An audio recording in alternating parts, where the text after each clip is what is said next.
Gokulam jewellers 20,000కు మించి కొనుగోలుకి gold coin, diamonds కి 5,000 ఆఫర్, ఎలక్ట్రిక్ బైక్ గెలుపొందే గొప్ప అవకాశం. హాయ్ హలో నమస్తే, welcome back to iDream media. ఈరోజు మనతో ఉన్నారు ప్రముఖ సినీ క్రిటిక్ అయిన శ్రీకాంత్ బాబు గారు. అయితే ట్రంప్ మరొక బాంబు పేల్చాడు. ఇంతకు ముందు వరకు ఓన్లీ ఇమిగ్రెంట్స్ మీద మాత్రమే బాంబు పేలిస్తే ఇప్పుడు సినిమా వాళ్ళ మీద కూడా పడ్డాడు. అది సొంత కంట్రీలో సినిమా తీసే వాళ్ళు కూడా ఎలా అనేది, అసలు తను వేసిన ఈ 100% టారిఫ్ ఏ బేస్ మీద వేస్తున్నారు, ఎవరి మీద వేస్తున్నారు, దీనికి సంబంధించిన క్లియర్ డీటెయిల్స్ అనేది తెలుసుకుందాం. ముఖ్యంగా తెలుగు సినిమాకి ఇక అమెరికాలో అవకాశం లేదంటారా? ఓవర్సీస్ సినిమాని నమ్ముకొని ఇక్కడ ప్రొడ్యూసర్లు పెట్టుకుంటున్న బడ్జెట్లు ఇక ముప్పేనా? ఈ విషయాలని కూడా క్లారిటీ తీసుకుందాం.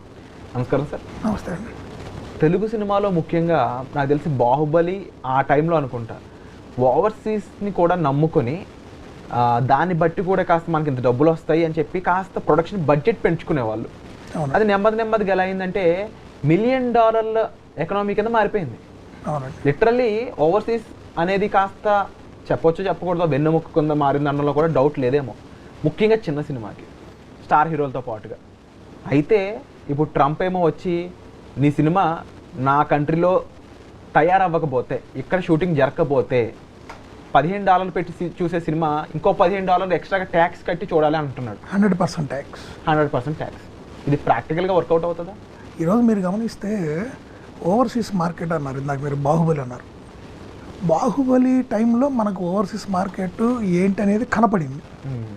కానీ ఈరోజు మీరు గమనిస్తే చాలామందికి తెలియదు ఏంటంటే, చిన్న సినిమాలైనా కూడా ఫర్ ఎగ్జాంపుల్ డీజే టిల్లు కానీ, టిల్లు స్క్వేర్ కానీ, మ్యాడ్ కానివ్వండి, మ్యాడ్ స్క్వేర్, ఇప్పుడు ఇలాంటి సినిమాలు అసలు $1 మిలియన్ సరదాగా చేసేసినాయి. ఈరోజు మీరు గమనిస్తే ప్రతి 10 సినిమాల్లో ఒక 5-6 సినిమాలు కంటెంట్ పర్లేదు, సూపర్ కూడా కదండి, బ్లాక్ బస్టర్ కూడా కదా, పర్లేదు చూడొచ్చు అంటే చాలు, అక్కడ $1 మిలియన్ అనేది సరదాగా అయిపోయింది. యుఎస్ అనేది ప్రతి సినిమాకి ఇవాళ పెద్ద మార్కెట్ అయింది. ఓటీటీ ఎలాగనో యుఎస్ మార్కెట్ కూడా వ్యాపార పరంగా చూస్తే, డిస్ట్రిబ్యూషన్ పరంగా చూస్తే హెవీ కాంపిటీషన్ వచ్చేసింది. దాంట్లో పెద్ద వాళ్ళు, ఫార్స్ వాళ్ళు వీళ్ళు పోటీ పడుతున్నారు డిస్ట్రిబ్యూషన్ రైట్స్ కోసం. థియేటర్స్ ముందే బ్లాక్ చేసుకోవటం, అసలు భారీ స్థాయిలో రిలీజ్ చేస్తున్నారు. ఈవెన్ అక్కడ నేను రీసెంట్గా ఫిల్మ్ ప్రొడ్యూసర్ రాజ్ కందుకూరి గారితో మాట్లాడుతున్నప్పుడు ఆయన చెప్పారు, వేరేట్ ఎలాగా నాకు ఫోన్స్ వస్తాయి అక్కడి నుంచి, ముందుగానే అడ్వాన్స్ బుకింగ్ చేసుకుంటారండి డిస్ట్రిబ్యూటర్ లాగా. ఈ బ్లాక్ నాకు బుక్ చేసేసాను సార్, నేను అమౌంట్ పంపించేస్తానని చెప్పేసి అంత పెరిగిపోయింది అక్కడ. థియేటర్స్ కూడా ఇప్పుడు అక్కడ మనలాగా ఇప్పుడు మల్టీప్లెక్స్లు ఎలా ఉంటాయో అక్కడ కూడా ఒక 20-30 అట్లా స్క్రీన్స్ ఉంటాయి, పెద్దవి చిన్న స్క్రీన్స్. వీళ్ళు ముందే థియేటర్స్ని బ్లాక్ చేసుకోవటం, ప్రైమ్ లొకేషన్స్లో వాటిని ముందే వీళ్ళు ఆన్లైన్లో ప్రీ బుకింగ్ పెట్టేసుకుంటారు. మనకన్నా ముందే ప్రీ బుకింగ్ స్టార్ట్ అయ్యింది అక్కడ మన వాళ్ళు. వాటికి మంచి రెస్పాన్స్ వస్తుంది, చాలా టికెట్స్ ముందే బ్లాక్ అయిపోతాయి. ఎందుకంటే అక్కడ ఏదైనా షో క్యాన్సిల్ అయినా కూడా ఆన్లైన్లో ఇమీడియట్గా రిఫండ్ వస్తుంది 100%. సో అట్లా కొన్ని వాళ్ళ సిస్టమ్ బాగుంటుంది. కాబట్టి మనం కూడా మీరు గమనిస్తే ఓవర్ ద లాస్ట్, మరీ ముఖ్యంగా చెప్పాలంటే కరోనా తర్వాత మీరు చూస్తే యుఎస్ మార్కెట్ అనేది ఆల్మోస్ట్ డబల్ అయింది అనుకోవచ్చు మన సినిమా బిజినెస్కి. తెలుగు సినిమాకి చిన్న సినిమాకి, ముఖ్యంగా చిన్న సినిమా అయింది లేదా మరీ పెద్ద సినిమాకి అయింది, ప్రతిదీ అంటే చిన్న పెద్ద అని నేను ఎందుకు చెప్తున్నానంటే, సినిమా కంటెంట్ బాగుంటే ఆ సినిమాని మంచి డ్రైవ్ ఇస్తుంది ఈ మార్కెట్. అలాంటి టైంలో ఏంటంటే డెఫినెట్గా ఇప్పుడు ట్రంప్ గారు ఏదైతే ఇక్కడ లోకల్గా మేడ్ ఇన్ యుఎస్ మూవీ కాకుండా, అది ఇండియాలో అంటే పర్టికులర్గా ఇండియా అని కూడా చెప్పలేదు, వేరే ఏ కంట్రీలో అయినా అక్కడ మేక్ అయ్యి ఇక్కడ కనుక రిలీజ్ అయితే కనుక దాని మీద మేము 100% ట్యాక్సేషన్ పెడతాం అనేది ఆయన ఓపెన్గా చెప్పాడు. అది నిజంగా డెఫినెట్గా మనకైతే కొంత ఇబ్బందికరమే.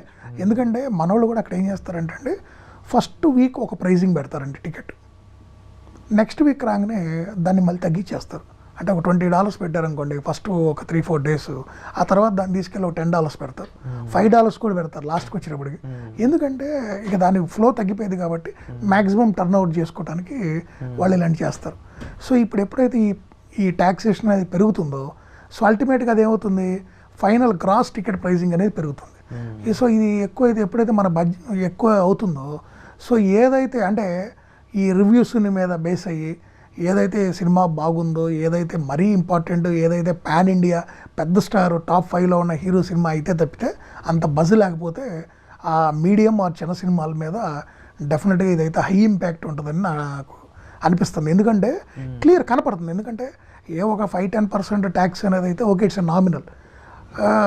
ఇక్కడ 100% అనేది ఏంటంటే కొంత ఇది నేను అనుకోవటం దీని మీద కూడా కొంత వాళ్ళు అంటే ఏదన్నా వేవర్ చేస్తే బెటర్ అనేది నా అంటే ఒక 10% ఆర్ 5% పరిమితం చేస్తే బాగుంటుంది. ఎందుకంటే ఇది అన్ని కంట్రీస్ మీద వేశారు కాబట్టి డెఫినెట్గా దీని గురించి కూడా మరి ఒక చర్చ జరిగిద్ది. డెఫినెట్గా దీంట్లో కూడా మళ్ళీ కొంత అంటే ఇప్పుడు ఈ మధ్య ఆయన ఆల్రెడీ వేసిన ట్యాక్స్లో కొంత రిలీఫ్లు ఇవ్వడాలు, కొన్ని సస్పెండ్ చేయడం, వేరే కంట్రీస్ మీద కూడా మనకు కొన్ని చైనాకి సంబంధించి కూడా కొన్ని తగ్గించారు. సో ఆయన డెఫినెట్గా మళ్ళీ వీటి అన్నింటిలో కొంత బ్యాక్ అవుతారు అనేది అయితే ఆ నమ్మకం కూడా ఉంది నాకు సైమల్టేనియస్గా. ఒక పక్కన రివ్యూస్, ఇంకో పక్కన పైరసీ, ఇప్పుడు ఈ ట్యాక్స్ కాస్త దెబ్బ మీద దెబ్బ కింద చూడొచ్చు అంటారా? ఆల్రెడీ మీరు గమనిస్తే బాలీవుడ్ ఇండస్ట్రీ ఏమైపోయిందో మనందరికీ తెలుసు. సింగిల్ స్క్రీన్ థియేటర్లు అయితే ఫంక్షన్ హాల్స్ కింద, కొన్ని అయితే మూతపడిపోయి కాంప్లెక్స్ల కింద మార్చేయటం, ఇలా రకరకాలుగా బాలీవుడ్ సినిమా అయితే ఆల్మోస్ట్ గాన్, దారుణం అయిపోయింది. ఇక మీరు తెలుగు సినిమా గమనిస్తే తెలుగు సినిమాని కూడా పాప్కార్న్ చంపేసిందని చెప్పొచ్చు సింపుల్గా ఈరోజు పరిస్థితి. సినిమా టికెట్ రేట్లు పెంచేయడం కానివ్వండి, కంటెంట్ విషయంలో కూడా రాజీ పడతాం కానివ్వండి, రకరకాలుగా ఖర్చు పెడుతున్నారు.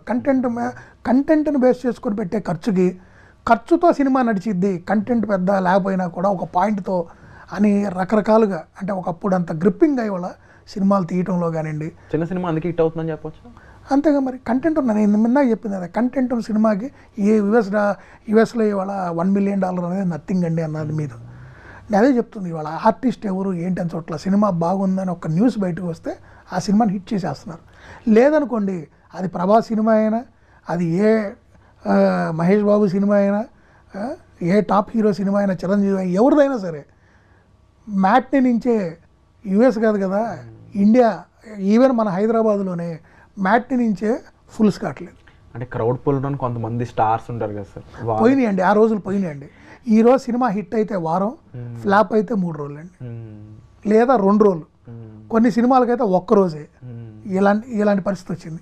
కేవలం ఏం లేదండి, ఈరోజు ఒక కుటుంబంతో కలిసి సినిమాకి వెళ్ళాలంటే కనీసం 3,000 లేని వాళ్ళు సినిమా చూడలేని పరిస్థితికి వెళ్ళిపోయారు. ఒక 4 ఉన్న కుటుంబం. ఈ పరిస్థితి ఎందుకు క్రియేట్ అయింది? ఒకప్పుడు ఇదే 3,000తో వాళ్ళ నెల బడ్జెట్లో అన్ని సినిమాలు చూసేవాళ్ళు. ఒక నెలలో 4 నుంచి 5 సినిమాలు చూసేవాళ్ళు. ప్రతి వీకెండ్ ఫ్యామిలీ పిల్లలతో సినిమాకి వెళ్ళేవాళ్ళు. ఒక 3,000 పక్కన పెట్టుకునేవాళ్ళు వాళ్ళకి వచ్చిన జీతంలో. ఇది ఈ సినిమాలకి, ఇది కరెంటు బిల్లుకి, ఇది దీనికి, ఇది అద్దెకి అని ఇట్లా పెట్టుకునేవాళ్ళు. ఈరోజు పరిస్థితి ఏంది? కుటుంబంతో సినిమాకి వెళ్ళాలంటే అదే 3,000 మరి ఎంత బడ్జెట్ ఎక్కడ సరిపోతుంది? ఏదైనా అదనంగా ఇంకో 200-300 పెరిగితే ఓకే, కానీ ఇప్పుడు అక్కడికి వెళ్ళిన కానించి పిల్లలు నాకు అవి కొనిపెట్టి అడగకుండా ఎలా ఉంటారు?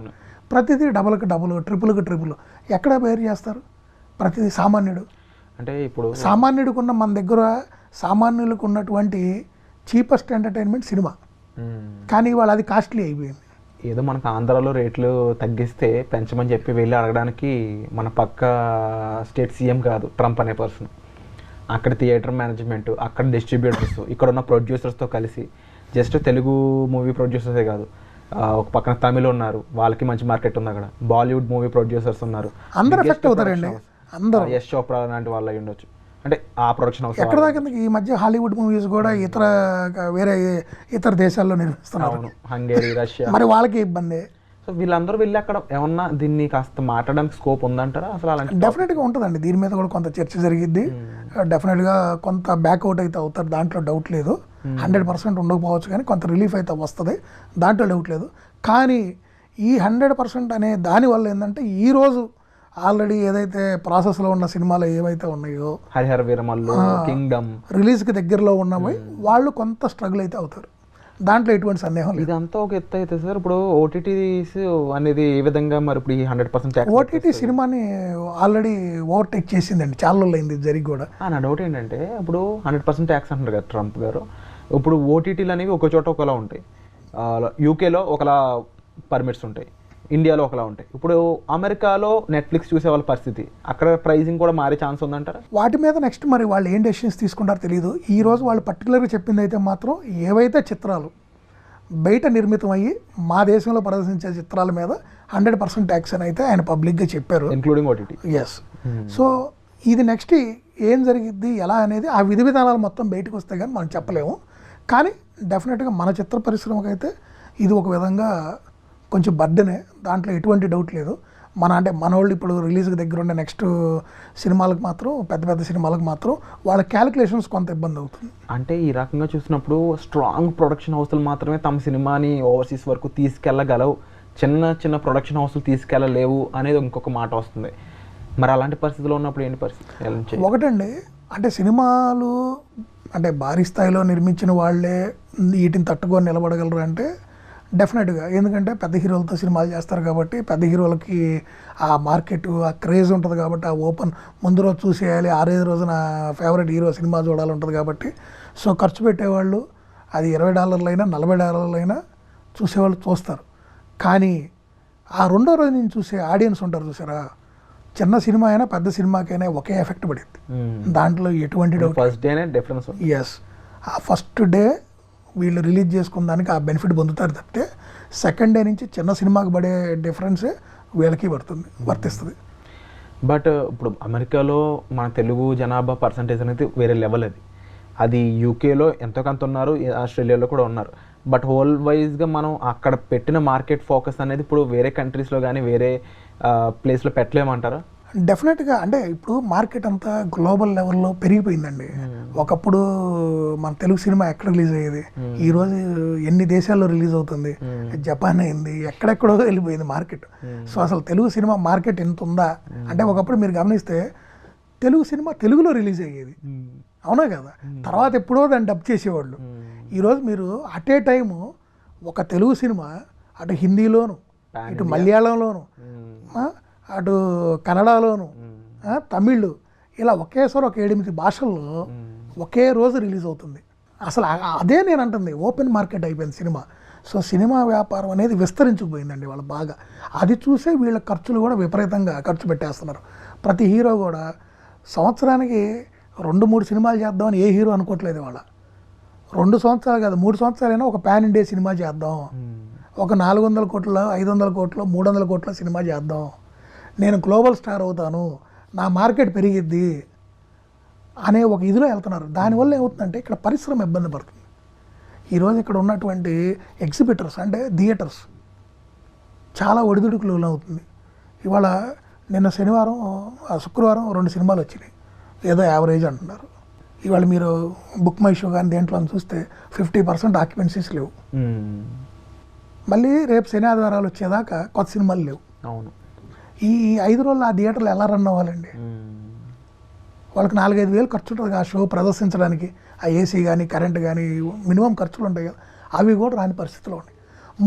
మరీ ముఖ్యంగా సింగిల్ స్క్రీన్స్ వాళ్ళు చాలా ఇబ్బందులు ఎదుర్కొంటున్నారు. సో ఇది హై టైమా క్వాలిటీ కంటెంట్ మీద? సంవత్సరానికి పాన్ ఇండియా సినిమాలు ఎన్ని వస్తున్నాయి? 2 వస్తున్నాయా? అంటే 2. అది ఆ 2 సినిమాలు ఎన్ని రోజులు ఆడతాయి? బ్లాక్ బాస్టర్ అయితే 4 వారాలు ఆడిద్ది, అంటే 1 నెల రోజులు, అంతేనా? అంతే. ఫ్లాప్ ఓటీటీ వాడు 2 నెలల్లో, ఫ్లాప్ అయితే 2 రోజులు ఆడిద్ది. ఏది పాన్ ఇండియా సినిమా అయినా కూడా ఫ్లాప్ అయితే 2 రోజులే. ఈ మిగతా టైం ఆ థియేటర్లు ఎట్ట సర్వైవ్ అవ్వాలి? చిన్న సినిమాలు కూడా వచ్చినట్లో ఎన్నిటికి మంచి రెస్పాన్స్ వస్తుంది, ఎన్నిటిని క్రౌడ్ రిసీవ్ చేసుకుంటున్నారు, దీని మీద సినీ పరిశ్రమ ఆలోచన చేయాలండి. పెద్దలందరూ కూర్చోవాలి, ప్రొడ్యూసర్లు అయినా డైరెక్టర్లు అయినా పెద్ద హీరోలైనా ఖచ్చితంగా ప్రతి హీరో కూడా బాధ్యతగా, అంటే ఆయన్ని ఎవరైతే ఆదరిస్తున్నారో వాళ్ళ అభిమానులు కానివ్వండి, పరిశ్రమను కానీ దృష్టిలో పెట్టుకొని వాళ్ళు ఏం చేయాలంటే ఖచ్చితంగా సంవత్సరానికి నువ్వు పాన్ ఇండియా సినిమా 2 సంవత్సరాలు కూడా చేసుకో, ప్యారలల్గా సంవత్సరానికి 2 చిన్న చిత్రాలైనా మిడ్ సెగ్మెంట్ చిత్రాలైనా వాళ్ళు చేసుకుంటే అది వాళ్ళ కెరియర్కే కాదండి, వాళ్ళని అభిమానిస్తున్న ఈ ప్రేక్షకులకు కానీ, ఈ సినిమాలని ప్రొడ్యూస్ చేస్తున్న ప్రొడ్యూసర్లైనా, వీటిని డిస్ట్రిబ్యూట్ చేస్తున్న డిస్ట్రిబ్యూటర్లైనా, ప్రదర్శిస్తున్నటువంటి ఎగ్జిబిటర్లైనా, టోటల్ అందరూ పరిశ్రమే, అందరూ బాగుంటారు. చిత్రాలు లేకుండా థియేటర్లు వెలవెలబోతుంటే, కొనే సినిమాలు లేక డిస్ట్రిబ్యూటర్లు ఇబ్బంది పడుతుంటే, ఇప్పుడు డిస్ట్రిబ్యూటర్కైనా ఒక సినిమా తేడా పడింది, అతను ఏ హోప్తో నెక్స్ట్ సినిమా కొంటాడు? ఇంకో సినిమా వచ్చి ఆడితే ఇక్కడ వచ్చిన నష్టం అక్కడ కవర్ అయ్యిద్ది అనుకుంటాడు. ఆ సినిమా వెంటనే లేదు, ఇంకొక 6 నెలలకు ఉందనుకోండి, ఈ 6 నెలలు అతను నమ్మి డబ్బులు ఇచ్చిన వాళ్ళు అతను ఆగుతారా? అతను లాస్ ఎలా కవర్ అయ్యిద్ది?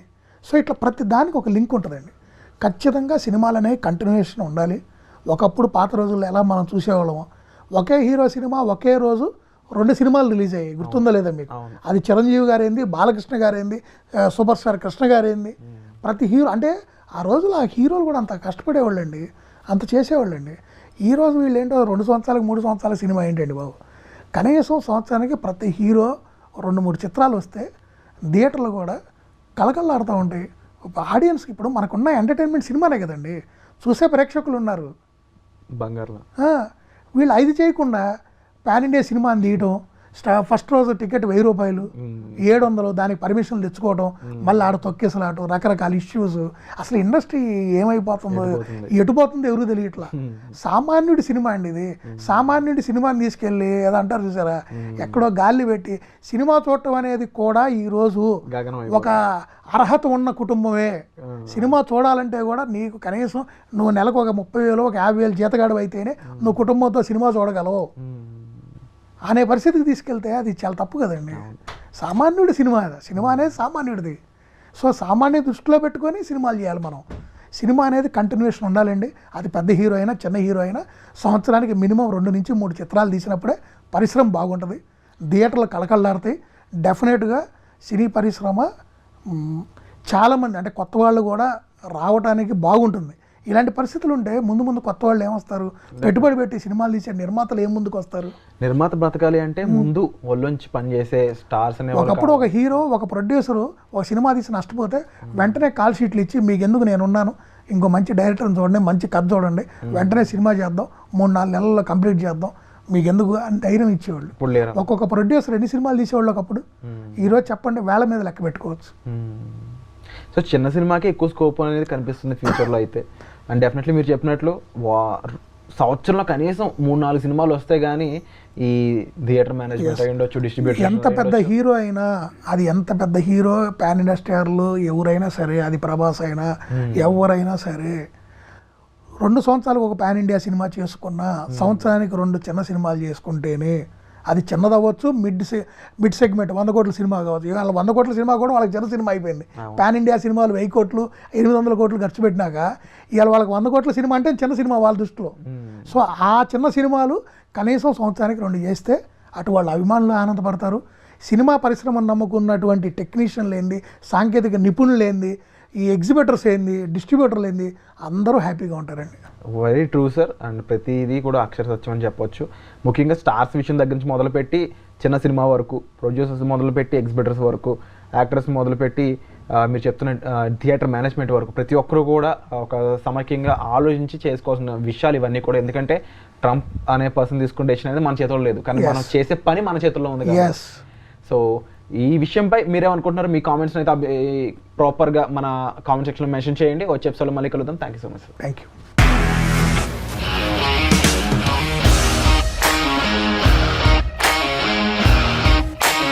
ఇండస్ట్రీలో కమిట్మెంట్ ఇష్యూస్ వస్తే నీకు కూడా వచ్చినట్టు మార్నింగ్ తీసుకెళ్ళాలంటే కొట్టి పడేస్తాడు.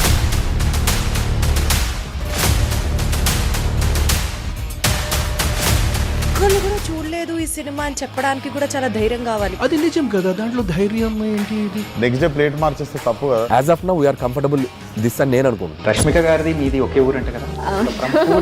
నీకు కోపం వచ్చిందంటే బాగా తిట్టేత్తరా? తిట్టేద్దామండి. నిజంగా గేమ్ ని ఎలా చేంజ్ చేయగలిగారు? ఏపీఎస్ఎఫ్సి వాళ్ళకి 6 నెలల్లో నేను 6 లక్షలు కట్టా. బిజినెస్ చేయాలనుకుంటే it is as difficult as riding a tiger.